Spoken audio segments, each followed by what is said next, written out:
Hi everyone, welcome to Stats on the Weekend with me. So I'm doing today a brief discussion as to what variance actually is. What are you actually doing with data when you're figuring out variance?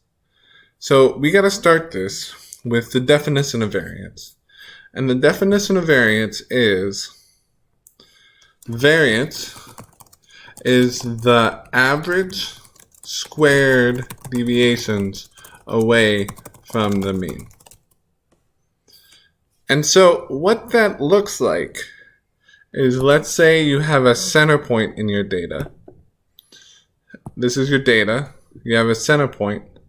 This center point, or an estimate of center, which is sometimes what the arithmetic mean is called, is your mean. You have data all around it.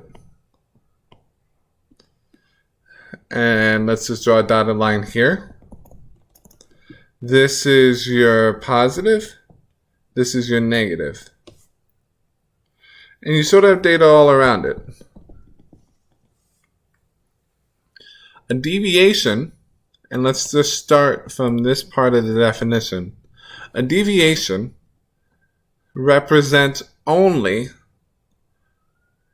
how much or how abnormal your value is from your actual mean. So this distance is a deviation. So let's make up some numbers. Let's say we have 4 values, and they are 4, 2, -2, -4. Their mean is 0. You can see this quite clearly if you add them together. Divide by 4. It's 6 minus 6 is 0. 0 over 4 is 0. Now we want to know this distance, this deviation. And so the mean is 0. To find that distance, we just minus everything from 0. And we still get 4, 2, -2, and -4.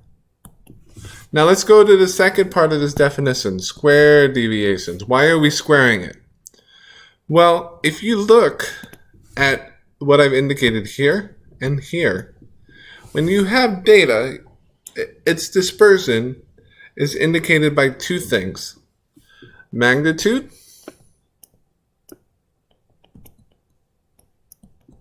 and direction.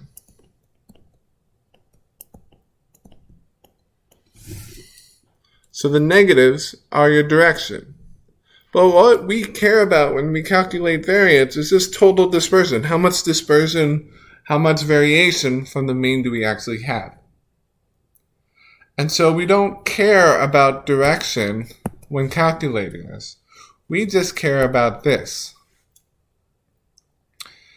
Also, if we had both of them in this, and this happens in a lot, if we kept magnitude and direction together and we just sum these, it's going to be some very low number close to 0. So the value that we would get out of the actual statistic is fairly minimal, because the value is going to be very close to 0. And so we need to square it because we need to get rid of direction in favor of magnitude. So doing that, you get 16, 4, 4, 16.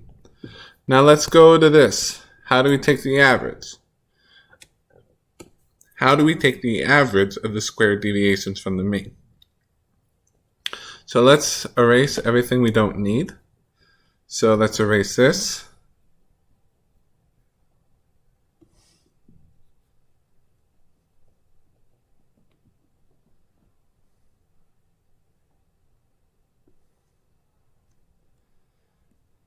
And all we have is our squared deviations from the mean. 16, 4, 4, 6 represents our deviation squared. To take the average, we do what we do every time we take the average. We add them all up. So this is 40. The sum is 40. And now, to take the average, what we do is we divide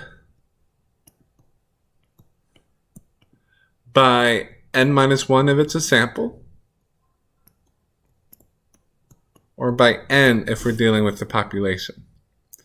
This is equivalent to dividing by the total number of samples we are given, or to taking the average. So in this, we're given 4. If we're doing this as a sample, it's 40 over 3, because it's 4 minus 1 is 3. And let's just figure out what Excel spits out for that. Equals 40 over 3. We get 13.33. Now we have what is known in statistics as the variance, S squared, of our sample. This, and the final thing I want to point out actually a couple things in this. This is associated with a concept we'll learn a little later in another video called degrees of freedom. So you don't need to know about that now, just really memorize what's going on with the math, what formulas we're using. Second, and only other thing that I really want you guys to take from this, because it has appliances and other things we do, set this deviation squared. That means this 40 is always going to be positive. It can never be negative. Our variance is never, ever negative. Hope this helps understand what constitutes your variance, and I hope it helps you in your classes. Thank you.